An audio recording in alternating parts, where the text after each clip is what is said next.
Canada টি-20 global টি-20 লিগে নিজের প্রথম ম্যাচে কারিশমা দেখালেন বাংলাদেশের অলরাউন্ডার মোহাম্মদ সাইফুদ্দিন। মোহাম্মদ সাইফুদ্দিনকে বেশ ঢালঢোল পিটিয়ে দলে নিয়েছিল মন্ট্রিয়াল টাইগার্স। তাই তো টাইগার্সের হয়ে প্রথম ম্যাচেই নিজের ঝলক দেখালেন এই অলরাউন্ডার মোহাম্মদ সাইফুদ্দিন। প্রথম ম্যাচে খেলতে নেমেই 4 ওভার বল করে 30 রান দিয়ে মোট উইকেট পেয়েছেন 3টি, যা সত্যি অবাক করার মতো। বিদেশি কোনো লিগ প্রথম খেলতে গেছেন মোহাম্মদ সাইফুদ্দিন, আর সেখানে গিয়েই নিজের বোলিং কারিশমা দেখালেন তিনি, যা বাংলাদেশের জন্য অনেক গর্বের।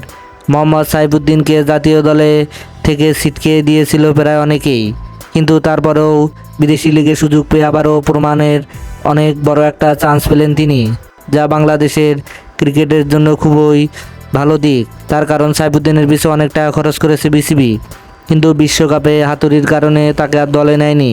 শেষ পর্যন্ত তিনি আর দলের সঙ্গে যেতেও পারেননি। তাই তো এবার বিদেশি লিগকেই তিনি প্রাধান্য দিচ্ছেন। ইতিমধ্যে সাইফুদ্দিন মন্ট্রিয়াল টাইগার্সের হয়ে যে পারফরমেন্স করেছেন তাতে হ্যাপি হওয়ারই কথা তার কারণ অনেকদিন পর মাঠে নেমে নিজের বোলিংয়ের ধার ফিরে পেয়েছেন তিনি।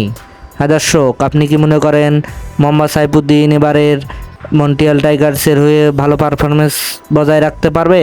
তাহলে অবশ্যই আপনার মূল্যবান মতামত কমেন্ট বক্সে জানাবেন। ধন্যবাদ।